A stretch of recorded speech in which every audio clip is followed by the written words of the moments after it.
Hello everyone, a very good evening to all of you. आज video रे आमे नवम श्रेणी पिलामानंकर जो जिज्ञासार प्रोजेक्ट गोटे अच्छी माटीर प्रकार भेद और तहिरु उत्पन्न फसल ता विषय आमे देखिबा। तो फ्रंट पेजटा एभली बनइब। देखो माटीर गोटे फोटो लगे पार फ्रंट पेज रे submitted by name class roll number ये थी। नेक्स्ट तुम स्कूल ना कौन से लिख एकेडमिक ईयर 2024-25 बोले 2024-25 लिख 25-26 हेल्ले 25-26 एवं एकेडमिक ईयर हूँ 2024-25 तो 24-25 लिख एटा गला तुम फ्रंट पेज। तापर आसला आम सूचीपत्र।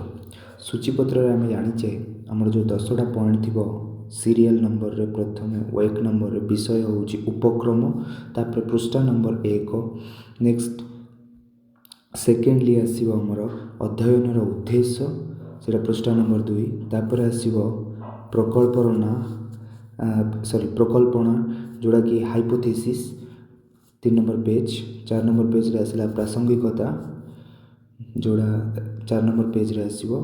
5 नंबर सीरियल रे आसो समीक्षा। ये 10टा आम जाचे मेन पॉइंट जाक ये तथ्य विश्लेषण फलाफल अध्ययन एमती रहा दरकार। जहाँ जहाँ लिखाई से जाक तुम डायरेक्ट कॉपी पेस्ट कर। ओके, प्रथम आसला आमर उपक्रम। तो उपक्रम लिखाई जमी लिखाई से भाया ही लिख। माटी हूँ जीवनर मूल भित्ति।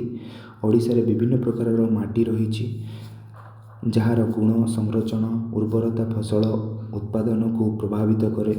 ये तुम विभिन्न प्रकार माटी अच्छी जमी पटुमाटी, कला माटी, लाली माटी, मांकड़ा माटी, पहाड़िया माटी, मारू माटी।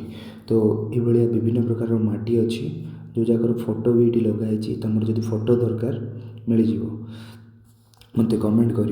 अदरवाइज मु पीडीएफटा तुम तले ड्राइव रे मुदेदेवी से डाउनलोड कर लोहित माटी, पटुमाटी यहाँ तुम आसूसी आमर लैटेराइट मूर्तिका। यहाँ हूँ देख कृष्ण मूर्तिका। नेक्स्ट कला मूर्तिका, पार्वत्य मूर्तिका।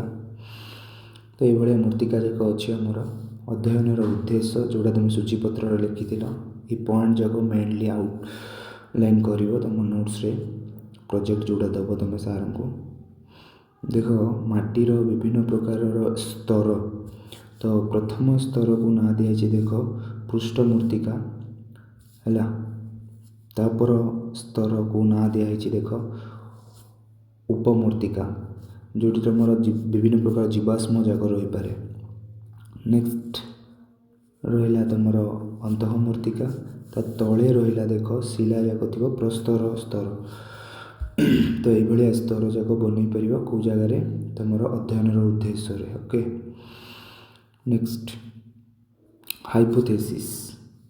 हाइपोथेसिस रे तुम माटीर प्रकार संरचना माने गठन केमिति, रासायनिक गुण, फसल प्रकार, उत्पादन निर्भर से जाक सब लिखिपर।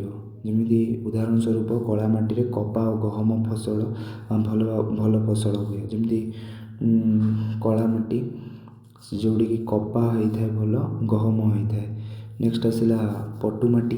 पटुमाटी कौन भल होता है, धान भल होता है, डालिम भल होता है। नेक्स्ट है लोहित मूर्तिका, से विभिन्न प्रकार डाली जातीय शस्य जाक होता है। तो ये फोटो जाक लगे। नेक्स्ट प्रासंगिकता। प्रासंगिकतार मेनली 2टा पॉइंट तुम लिख। नेक्स्ट है लैटेराइट मूर्तिकार फोटो भी लगे पार ये जोड़ी कि धान भल हुए। पार्वत्य मूर्तिकार कौन भल हुए, प्रायतः नड़िया गछ गोटे देख गोटे लगाई। तो सेमती फोटो गोटे लगे नड़िया चाष भी भल हुए से मूर्तिकार। नेक्स्ट है तथ्य संग्रह पर पद्धति। विभिन्न प्रकार पद्धति दिखाई। तो ये जगह तुम लिख है। तापर ये देख एक्सपेरिमेंट कर माटी को नहीं से दिखाई फोटोटा। नेक्स्ट तथ्य विश्लेषण। तथ्य विश्लेषण में तुम पीएच मान, आर्द्रता मान के पानी थी माटी रे, खनिज परिमाण ये सब जिन तुम लिख। तो माटीर प्रकार एवं फसलर तालिका से कौ माटी रे कौ प्रकार फसल हो पारे। पटु माटी रे ये सब फसल हुए। ତାର ମୂର୍ତ୍ତିକାର ସ୍ତର କେଉଁ ମୂର୍ତ୍ତିକାର ସ୍ତରରେ ଭଲ ହୁଏ ସେସବୁ ଯାକ ଦିଆହେଇଛି।